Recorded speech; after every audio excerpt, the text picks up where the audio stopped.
শেহতীয়া কিছু ঘটনা বা কাহিনী দেখি এটা কথা মনলৈ আহিছে।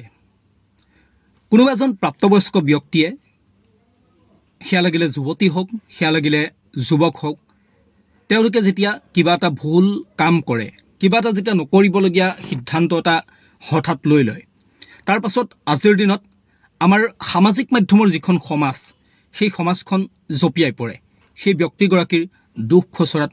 সেই ব্যক্তিগৰাকীয়ে এই কামটো কিয় কৰিলে তাক এটা জাজমেণ্ট কৰাত আমাৰ সমাজখন জঁপিয়াই পৰে, যিখন ছ'চিয়েল মিডিয়া সমাজ বুলি কওঁ।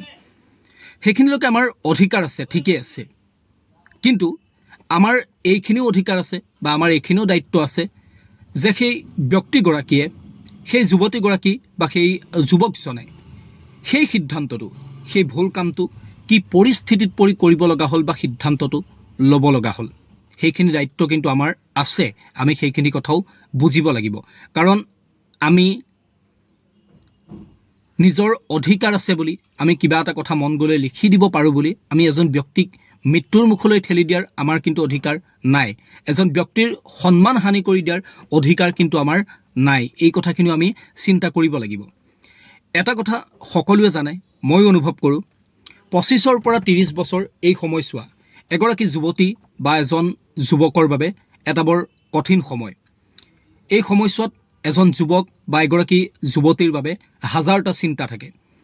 পৰিয়ালৰ দায়িত্বৰ চিন্তা, কৰ্মসংস্থাপনৰ চিন্তা, এটা ভাল মনে বিচৰা চাকৰি কৰাৰ চিন্তা, এটা ভাল বেংক বেলেঞ্চ গোটাই লোৱাৰ চিন্তা, বিবাহৰ চিন্তা থাকে, পৰিয়ালৰ হেঁচা থাকে বিবাহক লৈ, প্ৰেমিক প্ৰেমিকাৰ হেঁচা থাকে বিবাহক লৈ, প্ৰেমিক প্ৰেমিকাৰ পৰিয়ালৰ ফালৰ পৰা হেঁচা থাকে, নিজেই নিজৰ নামত কিছু সম্পত্তি কৰি লোৱা এই সময়ছোৱাত এনেকুৱা ধৰণৰ চিন্তাবোৰে আগচি ধৰে। আৰু এই চিন্তাবোৰে যেতিয়া চৌদিশৰ পৰা আগৰি ধৰে, তাৰ পাছত সেই যুৱকজন বা সেই যুৱতীগৰাকীয়ে এই সমস্যাবোৰ যেতিয়া সমাধান কৰিব নোৱাৰে, তেওঁ এটা বেলেগ এটা মেণ্টেল ছিটুৱেশ্যনত গুচি যায়। অৰ্থাৎ মানসিকভাৱে তেওঁ এটা বেলেগ ধৰণৰ প্ৰেছাৰত গুচি যায়।